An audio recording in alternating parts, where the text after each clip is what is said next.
big vase that I've got. So we're gonna start to trim this down just to help it lose some of the weight that it has. It's super heavy at the bottom, and I don't need it to be. So what I normally do is I wet the wheel head, and then I also wet the rim of the piece just a little bit, and then I do my best to center it here. So I saw somebody like do this thing where they rotate it around, so it helps it stick a little bit. I don't do that too much because I'm not sure if it's centered, so I do that. And I use the trimming tool to help me find center.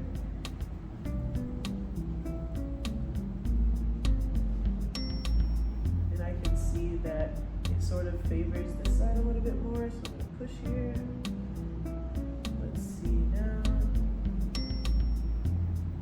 That's a little more even and a lot better for me.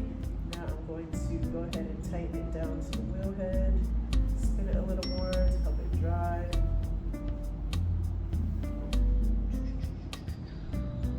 And now, just tapping it, I know I've got a ton of clay I can take off of these sides.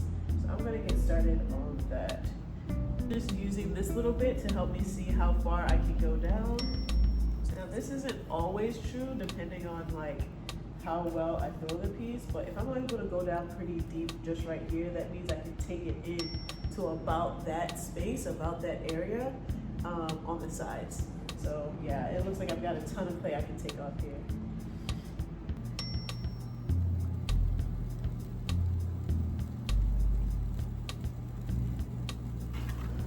So now that I have this outside line here and this inside line here, this tells me that I can take approximately this entire chunk off. As you can see, I'm not trying to like chunk off a whole bunch at a time because that can end up grabbing the piece and then skittering it off of the wheel. So I try not to encourage that. I try to be patient.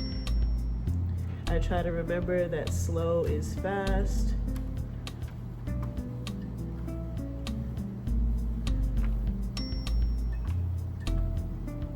Those nice ribbons coming off.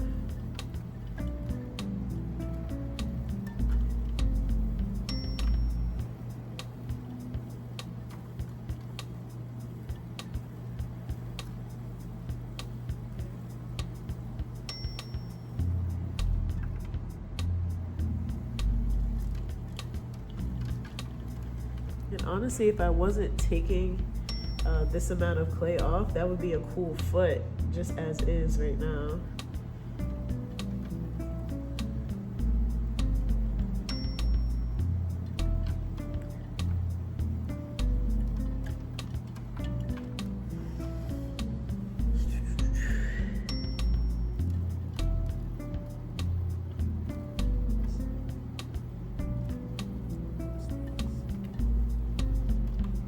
So I'm hoping that taking all of this weight off of the base will alleviate the neck of the vase.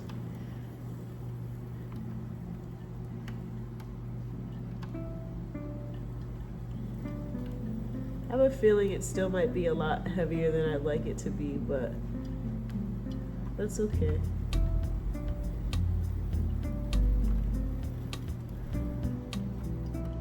Now you can see what I've done is created like a super rounded bottom. So that's really nice. What I'm gonna do now is ensure that I've taken off all the clay that I can from this little divot. Dot that up. Okay, now that that's done, I'm gonna clean up the top. I don't have too much room at the very center, and now that I've trimmed off most of this on the side, I have very little leeway for what I can trim off of this part. So let's work on what was just stuck to the bat. Okay, so that came off a lot easier than I thought. Normally I feel like I have to take off so much more clay.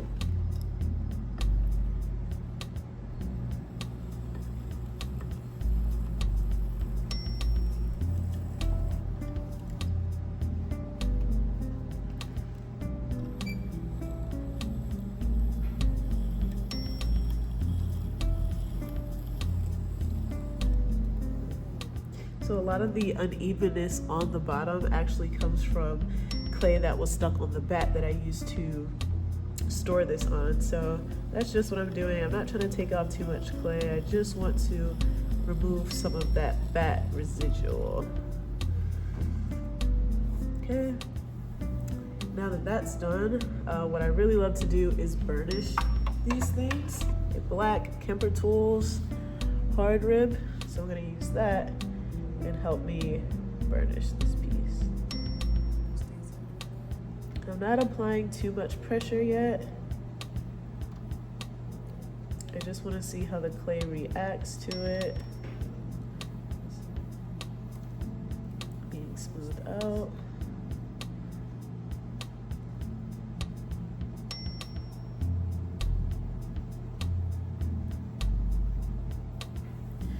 That feels really nice. The hardest part to me has always been the center. I'm not really sure why. But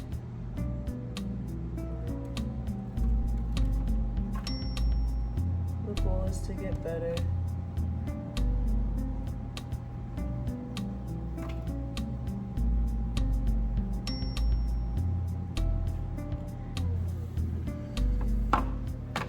All right, now I'm gonna clean up.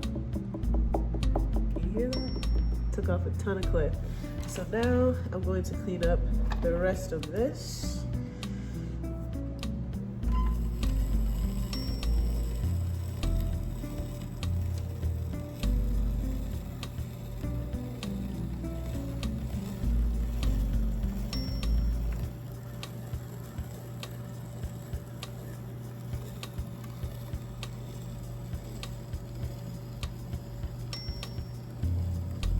I am being super generous with how much clay I'm taking off here, and that's because the least heavy it is on the bottom, the better.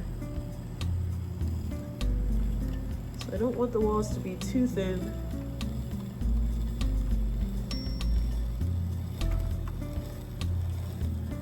But I'm willing to bet on the weight here.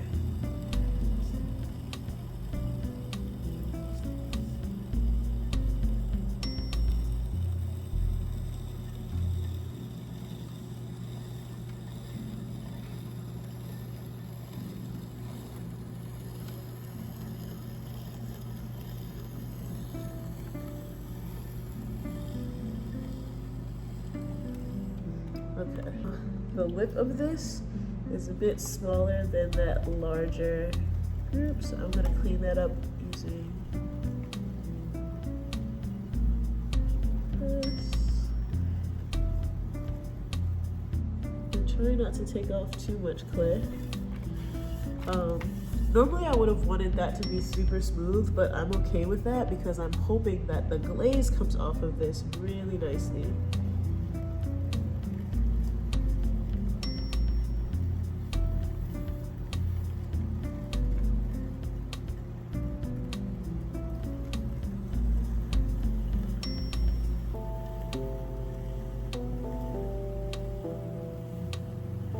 Right, so I have to remind myself not to overwork the clay. So what I'm gonna do is put my stamp on it.